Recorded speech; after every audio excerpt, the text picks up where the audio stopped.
The Sports Renegades podcast on SportsTownChicago.com.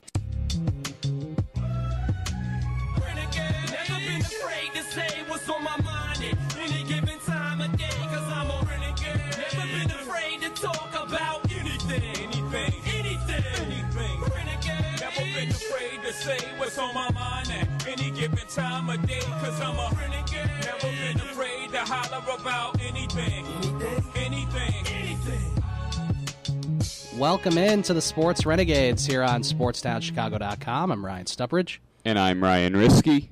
And today, starting off the show, we're going to talk about the NFL playoffs. We're going to recap sort of the games that were last week, the 4 games that were last week. We had some pretty good games, and then we'll also give our picks real quickly for who we think is going to go to the Super Bowl as well. Starting off recapping that Seattle-Atlanta game. That game probably should have been a closer matchup than it ended up being, but Devontae Freeman and Tevin Coleman and that Atlanta offense really just ran through Seattle. And you saw something you really don't see very often, and that's the Seattle defense looking beatable. They did not look good in that game. Yeah, I agree. They did not play well, and while Russell Wilson was not terrible, he definitely didn't play well enough to win that game. And Matt Ryan has just continued to play out of his mind pretty much all season long. He's throwing for tons of yards. He's really conducting that offense well, and of course Julio Jones is there, and they got a lot of good weapons, of course, a lot of first-year weapons too, and their 2 running backs pretty much are also really good wide receivers. Yes, they can both catch the ball. And then, as you said, a lot of new key pieces to that offense. Mohamed Sanu was signed in the offseason. He's played very well.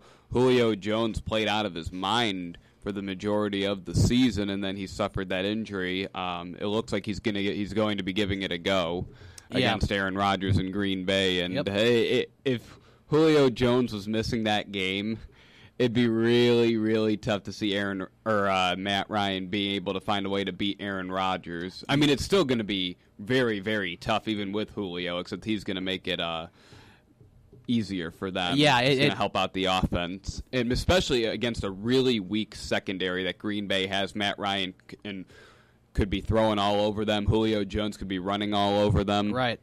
It seems like that's going to be another type of shootout game, sort of what the Packers faced last week. Let's talk about that. The Packers ended up beating Dallas on a game-winning field goal by Mason Crosby. He hit 2 50-plus yard field goals in the last minute of the game. And that was the first game in his career that he had hit 2 50-plus yarders in a game. Yeah, so that's pretty crazy. Probably helped that it was indoors, I guess. If it was in the elements, he probably would miss one of those. I'm just guessing. If it was bad weather, he probably would have.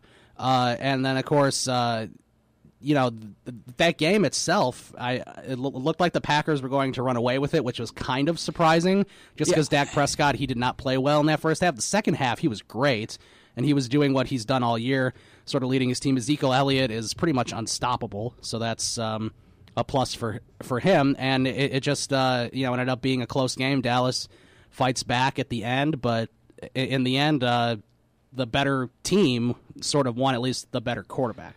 Yeah, or more of just the hot team won that game. And as I had said on the show last week, Green Bay needed to get off to that fast start, and try to slow down Dak Prescott, force him to run the ball, not being able to throw it. Right. And they were up 21-3, and then I had to leave for work. And I'm like, well, this is going about how I thought it was. You got to force Dak Prescott to throw, and he shouldn't be able to beat Aaron Rodgers. Right. And then I really didn't pay attention to the score, and my boss is a Packers fan.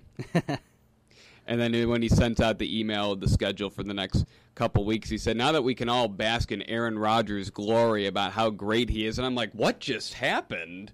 and then I checked the score, and I see Green Bay won 34-31 on a last-second field goal. Yeah. And then during an intermission at the hockey game, then I saw that catch by Jared Cook. Yeah, that pretty much set it up. And that it was scramble by Rodgers, the majority of the time when a quarterback that's not Aaron Rodgers is scrambling like that, he's just firing the ball out of bounds. He's not actually completing a pass that's leading his team to the win. I know. It was it was crazy what he was able to do, and that just shows you how good Aaron Rodgers is. He's able to find these receivers. I mean, some of the receivers on the Packers are good, like Jordy Nelson, obviously, who might play this weekend, might not, who knows. But, he's got some other weapons that, if they were on another team, they're probably not that good, like Cook and like Devontae Adams and some other people. But Aaron Rodgers is making them good. Yeah, he makes them good. He perfectly places all the footballs that he throws, and that pretty much set up the win for them. He got him into field goal range, and it was just enough for Mason Crosby to kick it through again. And, it's pretty awesome that Dallas lost because, we don't like Dallas. I don't really like the Packers either, but I can respect the hell out of Aaron Rodgers and what he's able to do. You have to respect Aaron Rodgers, and I don't really care for the Cowboys. The Bears aren't in the playoffs, they've been there 5 times in the last 25 years. Except that's just another story. I really cannot stand the Cowboys fans. It's not really the team itself for me; it's their fan base. They have some of the most ignorant fans in sports. Well, they claim they're America's team. The Bears and Packers have been around since 1920, so those two teams kind of have an edge over Dallas for being America's team, in my opinion. The Cowboys didn't come around till probably the 50s or 60s. I don't know, but the Bears and Packers, are kind of older teams. Pittsburgh Steelers, that's another team that's like America's team. New England has kind of become America's team in the last 15 years or so. When Dallas just holds on to that, it kind of makes me mad.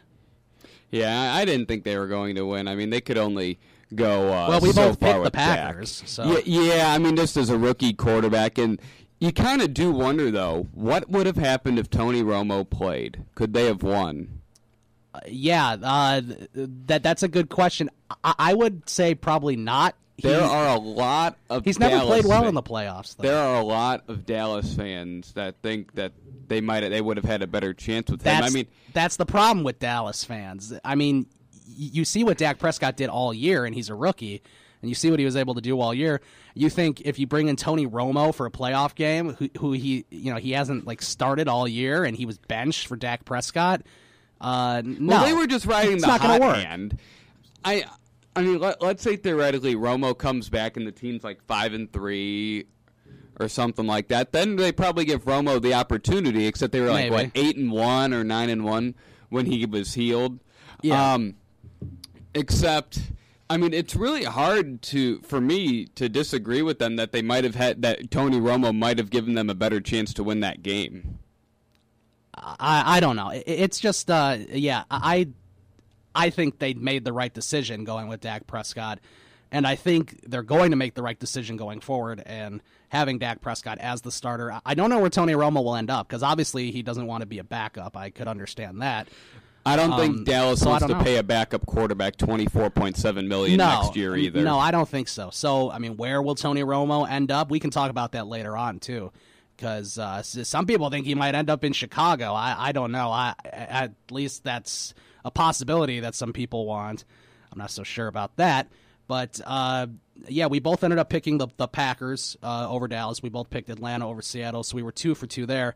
Moving on to the AFC, we had Houston and New England. That was pretty easy. We both picked New England. They ended up winning. It was kind of a competitive first half, I guess you could say, but then the better team ended up doing well in the second half. And, of course, the Patriots didn't play well, but they played well enough to beat Houston. They had a couple turnovers, which they can't do against the Steelers. Otherwise, they might lose. Yeah. There's going to be 2 really, really good conference championship games. Mm-hmm. At least, hopefully. We'll see what Bill Belichick has up under his sleeve to slow down Le'Veon Bell and Antonio Brown, because he probably has something and is going to find a way to shut down at least one of them. Yeah, he'll be able to shut them down. And, of course, for the Steelers, they had a hard-fought win against Kansas City. We both picked Kansas City. I was hoping they would win, but they ended up losing. So that was the only one that we picked incorrectly, by the way. So we went 3 for 4 there. But, Yeah, you have to score a touchdown against New England. It doesn't matter how many field goals you're going to kick. If you do the same thing where you're just kicking field goals like the Steelers did last week, you're not going to beat the Patriots. 18 points is not enough to beat Tom Brady and Bill Belichick. It's not, and that's probably going to be, if the Steelers want to play and if they want to have a chance of winning, they're going to have to, score a lot of points like New England. They're probably going to have to score 30 or maybe even more than that. I mean, it's going to have to be a shootout, and the Steelers' defense, I don't think is going to be good enough to hold Tom Brady enough where that 18 points would get it done. And Roethlisberger has to play better because no touchdowns and one interception for that kind of performance isn't going to get the job done. Right, and technically, it wasn't a bad call, the holding call on Fisher on Kansas City. But it was a questionable call, and that could have let because they ended up converting on that 2-point conversion before the penalty, and then it was a further try and they missed. So that game could have went to overtime easily. I'll tell you one more thing about the officiating. Last week, I couldn't tell you when I was checking through Twitter how much bitching there was about Cowboys fans. They were bitching about every call. I know, and then. When there are 2 no calls, when their defensive back is grabbing Devontae Adams' jersey, they didn't say anything about that being a no call. Yeah, they probably didn't even think there was anything wrong with that. I mean, their fans are so obnoxious, and right. Every single play they were complaining about a call. It's just I agree. That's not how it works. And, then they were quiet when the calls were going when there was a no call on clear holding and pass interference penalties. Yeah, there was some calls that weren't called that should have been, and then there was some calls that were called that probably shouldn't have been. So, it was back and forth, and it just, nothing ever seems to be right with the calls, especially in the playoffs. You have to get these calls right, and it just... It's not like NFL officials have been consistent or anything. I mean, they still don't know what a catch is. Nobody knows what a catch is. No, ever since that Des Bryant thing. Well, it goes all the way back to Calvin Johnson. But when they first made the rule, you have to complete the catch during the process of the catch. Yeah, that was screwed up. The Bears should have lost that game, and the Packers essentially should have lost that playoff game 2 years ago to the Cowboys. Maybe they wouldn't have. I don't think they would have lost even if that catch counted. Yeah, but it would have made things more interesting. I don't remember what the exact situation was, but there was a 4th and 2, so in Dallas they had were driving. To go for it. Yeah, so they had to go for it. The Green Bay still probably would have won that game, though. Probably. We're going to take a break, and we'll come back. We'll wrap up this football discussion. We'll give you our picks for the 2 championship games. We'll also talk about the new sort of deal that went down today where pretty soon the Oakland Raiders are going to be in Las Vegas, and they're going to be the Las Vegas Raiders, I guess. And we'll go through a couple mock drafts to see what certain guys have the Bears picking. Yeah, we'll see what who the Bears should take at the number 3 pick. You're listening to the Sports Renegades on SportsTownChicago.com. The Sports Renegades podcast on SportsTownChicago.com.